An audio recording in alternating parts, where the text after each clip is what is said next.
అనంత కరుణామయుడు, అపార కృపాశీలుడు అయిన అల్లాహ్ పేరుతో.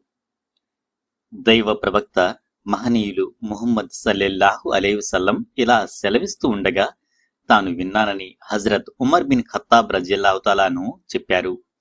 మనిషి చేసే పనులన్నీ వాటి వెనుక ఉన్న అతని ఉద్దేశం ప్రకారమే సరైనవి, మంచివి అవుతాయి. ప్రతి మనిషి తాను సంకల్పించుకున్నది మాత్రమే పొందుతాడు. కనుక ఎవరైనా ప్రపంచాన్ని సంపాదించే ఉద్దేశంతోనో లేదా ఒక స్త్రీని వివాహం చేసుకునే సంకల్పంతోనో తన దేశాన్ని విడిచి వలసపోయినట్లయితే, అనగా హిజ్రత్ చేసినట్లయితే అతని యొక్క వలసపోవటం అనేది ఆ పనుల కోసం మాత్రమే అవుతుంది.